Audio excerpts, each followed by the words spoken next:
Hello Sarah. Sarah Crowe, Chief Winemaker, Yarra Yering in the Yarra Valley.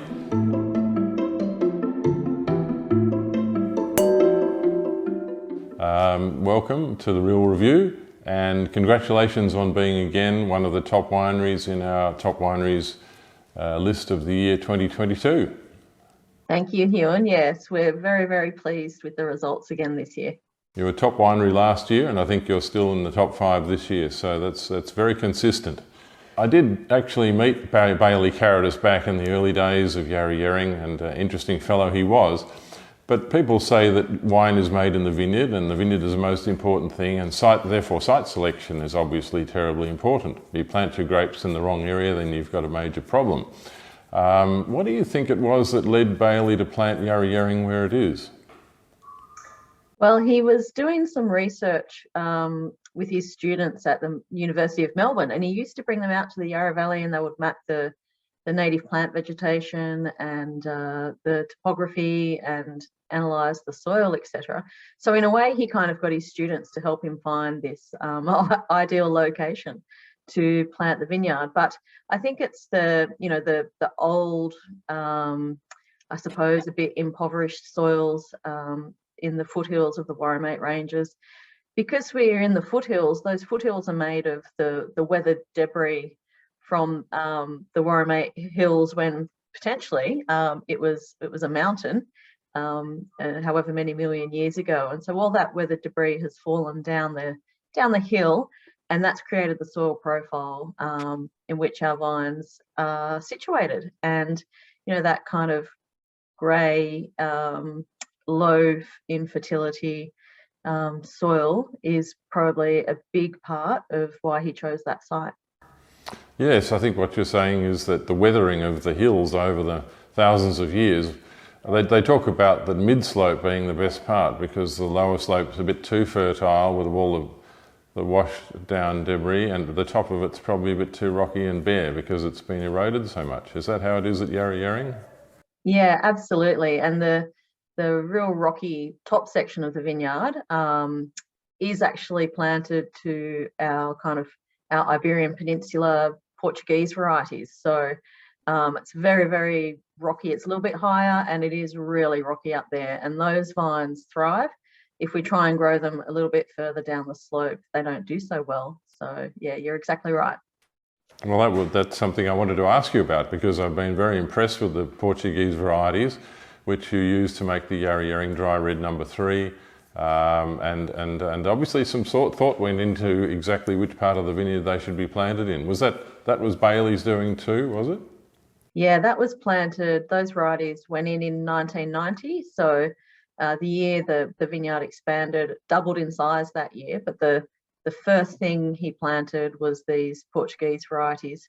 And I'm told that he used to stand there and kind of gaze up the hill and say, if you're ever going to grow those varieties, that's where you do it. And so when the property next door came up for sale, he jumped on it. And that was the first thing he planted. And I think you still do produce a port-style wine from some of that fruit, don't you? It depends on the year. So in those warmer years, when we get that little bit of extra ripeness that's required. So we made one in 2019, not released. In fact, I've not tasted it since I bottled it either.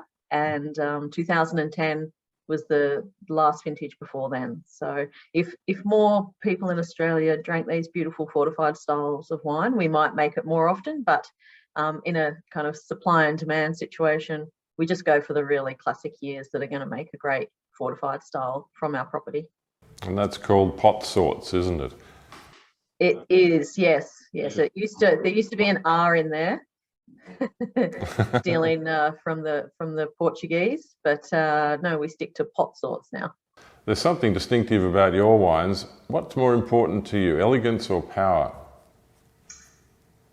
Well, I think you can have both, but my style of winemaking, I think, lends itself to looking for a little bit more elegance, where I guess my hand as a winemaker spends a lot more time in my pocket than it does actually kind of working the wines, particularly during the fermentation stage of production. So I think it's a little bit more of trying to let the vineyard take centre stage over the winemaking, and therefore the wines tend to be a little bit more elegant. But still, in some years, I think, there is a real power in that iron fist in a velvet glove type situation.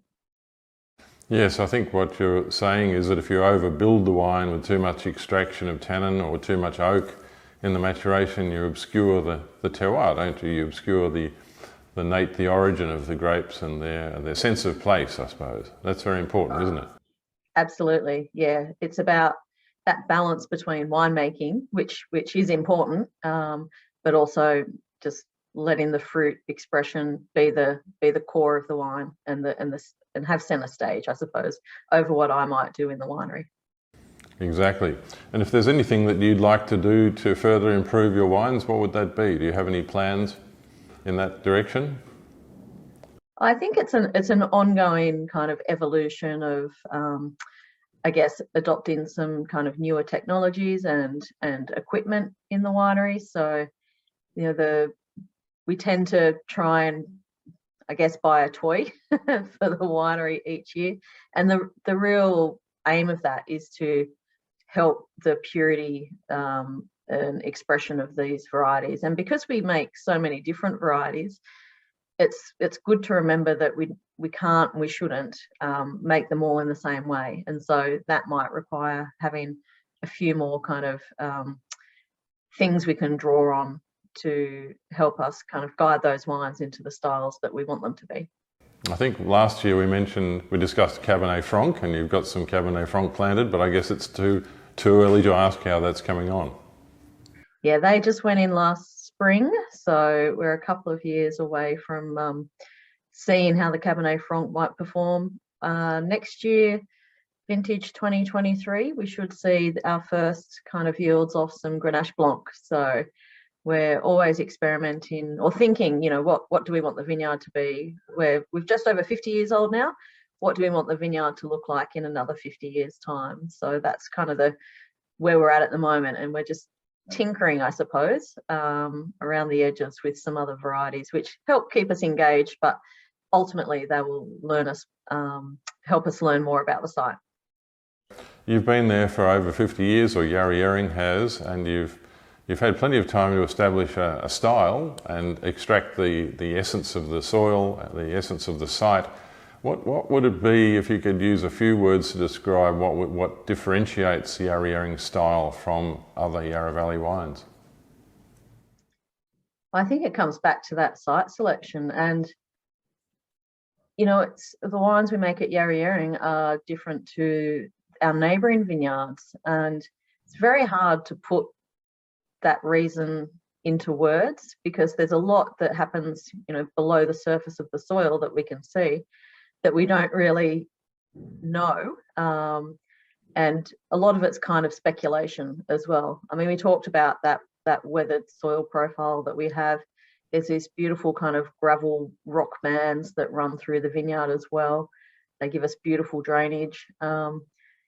It's just about, I think, that site facing north, beautiful kind of warmth for varieties like the Cabernet and the Portuguese up on the hill as well.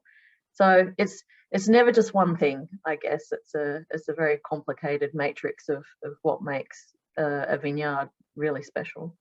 Yeah, they're very good. I'd imagine the Grenache is planted in one of the hottest parts of the vineyard, is it? The what, sorry? The Grenache you mentioned before. Oh, the Grenache Blanc. No, it's actually... Oh, Grenache Blanc. I didn't hear the white part of it. It's a Blanc. It's a Blanc, yes. No, there's thoughts and plans for some Grenache of the red variety, and they will go higher up. But the Grenache is actually kind of at the bottom of the vineyard. The Grenache Blanc is at the bottom of the vineyard. So just to give it a little bit more protection as well. Maybe it's the right spot, maybe it's not. I guess only time will tell. Well, I look forward to tasting it. I'm a bit of a fan of Grenache Blanc, and we haven't got enough of them in Australia, so that's excellent news. So thank you very much for joining us, Sarah, for making time to join the Real Review on this occasion of the top wineries of 2022. And congratulations again, and thanks again, Sarah. Good to see you. Thanks, Huon. Bye.